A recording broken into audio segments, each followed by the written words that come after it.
साधारण कोणत्याही शहरात दिसणारं हे दृश्य. शहरातला चौक, बस स्टँड, मंदिर, बाजार आणि रस्ते अशा वेगवेगळ्या ठिकाणी आपल्याला दिसतात हे भिक्षेकरी.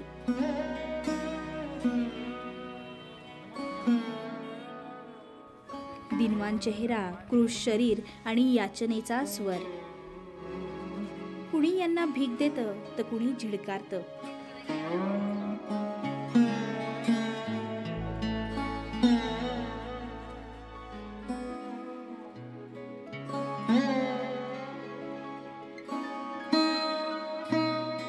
पेणारे भिकारी यांचा फारच त्रास आहे.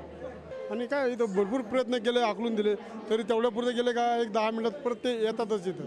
यांच्यापासून पब्लिकला त्रास होतोच ना. स्टँड बसल्यानंतर पब्लिकला बसायला जागा राहत नाही. नाही, अजिबात नाही, काहीच नाही. आपण त्यांना आम्ही आकलून लावतो. 2-4 दाणे द्यावं लागते. धर्म घ्यायला पाहिजे काहीतरी.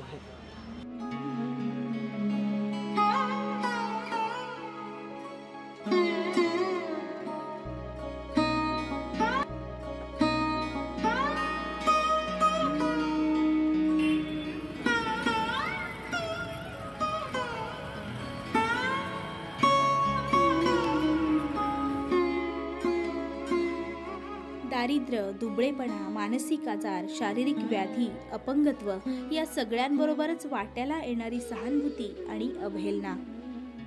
कधी संताप तर कधी कोरडी आपुलकी. काहींची धार्मिक भावना तर काहींची माणुसकी. पण हा प्रश्न काय हेच जर माहिती नसेल तर उत्तर सापडणार तरी कसं? अर्थशास्त्रात प्रत्येक गोष्टीचा मोबदला ठरलेला आहे.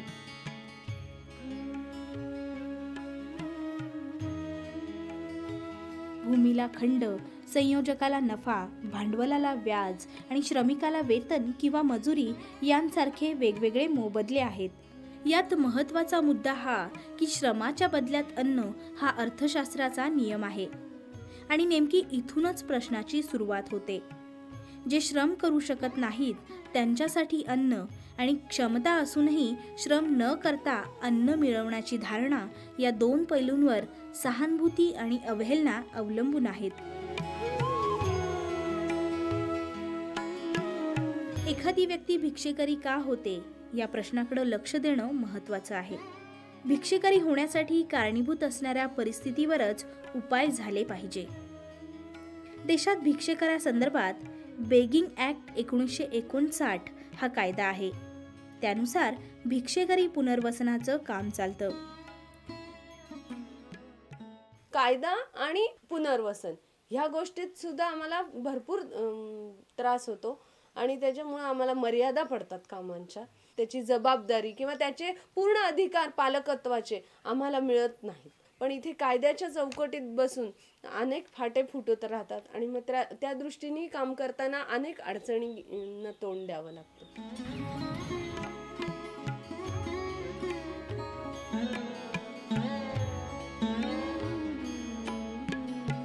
भिक्षेकरांच्या पुनर्वसनासाठी महाराष्ट्रात 13 भिक्षेकरी सुधारगृह आहेत. त्यापैकी मुंबई, पुणे आणि नागपूर हे 3 स्वीकार केंद्र आहेत, जिथे भिक्षेकरांचं पुनर्वसन करण्यासाठी घेतलं जातं आणि नंतर त्यांची रवानगी राज्यातल्या वेगवेगळ्या सुधारगृहात होते. राज्यातल्या 13 सुधारगृहांपैकी अहमदनगर जिल्ह्यात विसापूर, पिंपळगाव पिसा, धायपतवाडी आणि चिंबळे अशी 4 सुधारगृह आहेत. त्या सुधारगृहांमध्ये भिक्षेकरांच्या पुनर्वसनासाठी प्रयत्न केले जातात.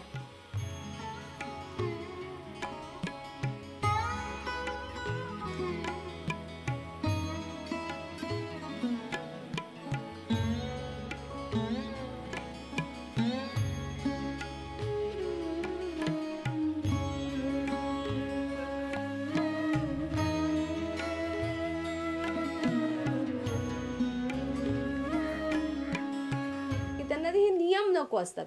त्यांना बाहेरचं खाणं, बाहेरच्या लोकांकडनं मिळणारा पैसा उडवणं, मनाप्रमाणे उडवणं ही जी वृत्ती आहे ही जास्त आहे. तर ह्या समाजासाठी सरकारने काय करायला पाहिजे किंवा सरकारपेक्षा समाजाने आणि सरकारने एकत्र येऊन कार्य करताना ह्यांचा उपयोग औद्योगिक क्षेत्रात जे आज म्हणजे लेबर कमी मिळतात आहेत किंवा लेबर प्रॉब्लेम्स जे आहेत, तर त्या दृष्टीने जर ह्यांना अटॅच केलं आणि त्यांच्या जर सोयी केल्या तर खूप काही त्यांची शक्ती आपल्याला वापरून घेता येईल.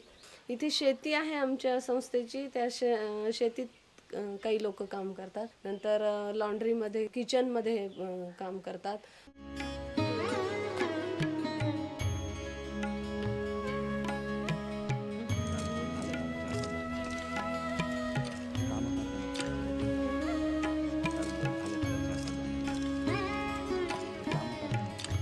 या सुधारगृहात पुनर्वसनाचा प्रयत्न होत असला तरी सोयी सुविधांचा अभाव आणि इच्छाशक्तीची कमतरता अशा समस्या आहेत. हे किचन इंग्रजांच्याच काळातलं आहे आणि हे ज्यावेळेस आता मोडकळीला आलेलं आहे, जेव्हा आता याच्यात काय सुधारणा होईल तेव्हा होईल.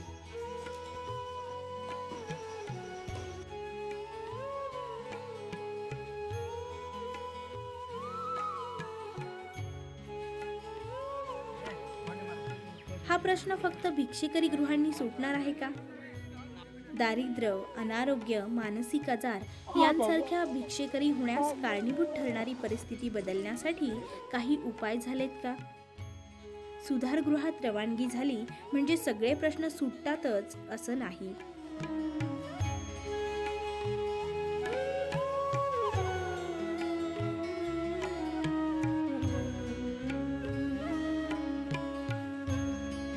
जीटी स्टेशन के बगल में है दवाखाना, वहीं पर ड्रेसिंग कराने जा रहे थे. अच्छा, तो बाहर में लोग खड़े थे. कौन लोग खड़े थे? वहाँ बाहर में वो सिविल में पुलिस लोग थे. अच्छा, आगे आगे हमको लोग बोला कि शाम को छोड़ देंगे, अपना गाड़ी में लोग बैठा लिया. आपको जबरदस्ती बैठाया गाड़ी में? नहीं, हमसे लोग बोला तो शाम को छोड़ देंगे, तो हम अपना उन लोगों का बात से चढ़ गए कि उन लोगों के साथ हम हाथापाई थोड़े किए, झगड़ा झंझट थोड़े किए. पकड़ के कहाँ लेके गए आपको? पकड़ कर उधर से और 2-4 टाइम रोक कर इसी तरह 10-20 जन को लोग बैठाए गाड़ी में. किसी किसी से पैसा लेकर छोड़ भी देते थे लोग. उसके बाद ले अपना वहाँ से लोग ले आए चंबूर. चंबूर में लोग रखा 8-10 दिन. इसके बाद ले गया लोग कोरट, फिर वहाँ से ले आकर 15-20 दिन लोग रखा. उसके बाद इधर लोग भेज दिया. अजमेर हरिद्वार से आ रहा था, पंजाब होते हुए, मंदिर मस्जिद बनाते हुए. तो मेरा फाइनल बम्बई हो रहा था, तो मैं बम्बई चला आया. हाँ, हम लोग दुनिया बना के आ रहे थे. अजमेर बनाए, हरिद्वार बनाए, कलकत्ता बनाए, पंजाब बनाए, यूपी बिहार कलकत्ता बनाए, गोवा बेंगलोर बनाते हुए एंड बम्बई आना था. तो जैसे अभी माताओं में गीता है, उसके बाद कुरान शरीफ है, तो उसके ऊपर मैं बाइबल आ जाता हूँ. ध्यान येतं बायकोची 15 वाराला महिन्याला ध्यान येतं, पण कोण धाडायला आपल्याला? हे जेल भोगलं जेल. त्याच्यात काय तुम्ही घेऊन काय करणार? गव्हर्नमेंटला सांगणार का काय करणार? बोला, काय करायला पाहिजे तुम्ही सांगा. माणूस काय फिरून येते त्याला पकडून आणते आहे. आता हे सगळे हे काय भिकारी आहे का? ह्याच्यात काम करणारे कोई बी नाही. सांगा, भिकारी कोणाला म्हणते? लंगडा पांगडा ज्याला कामधंदा होते त्यांना भिकारी. हे तुम्ही जाऊन ते टी व्हीमध्ये दाखवणार, आपली इज्जत काढणार. ह्याच्यात काय गव्हर्नमेंटमध्ये तुमचा न्याय चालला पाहिजे ना बाबा. हे तरणे लोक हे भिकारी आहे. काय न्याय पाहिजे तुम्हाला? तुमचे गलित कपडे आहेत त्यांना धरून घेऊन येतात. काय न्याय पाहिजे तुम्हाला? चालू करा, मी सांगतो. चालू आहे, बोला तुम्ही. हे आता हे चांगले लोक भिकारी आहे काय? चांगले काम करणारे आहे. आता म्हातारा सितारा लंगडा आहे तो सोडून द्या. मग तुम्ही आले कसे इथपर्यंत? असेच पकडून आणला आहे बाजारपेठमध्ये, चला म्हणून जेवण देतो म्हणून. मग तुम्हाला कोर्टात नेल्यावर तुम्ही सांगितलं नाही का? सांगितलं, ते ऐकते कुठं? ते म्हणते घरचा माणूस घेऊन या. आता घरच्या माणसाला आणलं तर त्याचे 1000-1200 रुपये खर्च आहे. म्हातारे असलं तरी आम्ही कामधंदा करतो. आता पिशीमध्ये आम्ही काम करतो, कटिंग करतो, जेवण बनवते. बाहेर असलं तर 400-500 रुपये पगार आता. हा, हाती घोडा आबाचा आला ग बाई छबीरा, हाती घोडा आला ग आबाचा बाई छबीरा.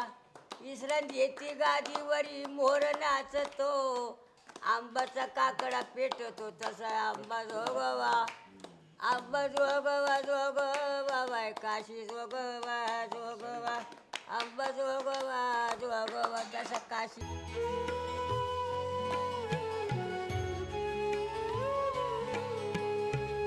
आणीबाणीच्या काळात मुंबईतल्या सगळ्या भिक्षेकरांना हटवून राळेगण सिद्धीत आणलं होतं. तेव्हा राळेगण सिद्धी हे गाव अण्णा हजारेंसाठी प्रसिद्ध नव्हतं.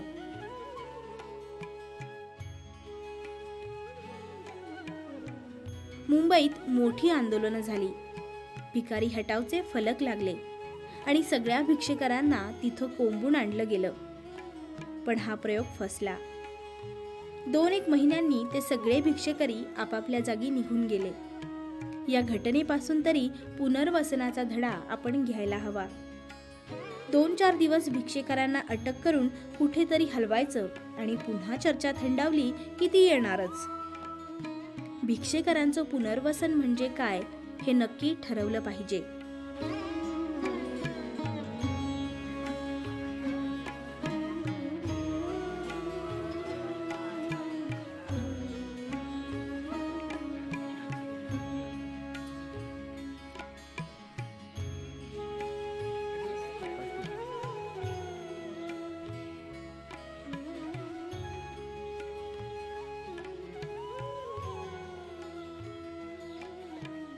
नहीं, पक्षी को भी बंधन बनाकर रखने पर उसको अच्छा नहीं लगता है, तो हम लोग तो मनुष्य हैं. बाहेर जायचं आपल्याला, बाहेर जायला हवा खाणार.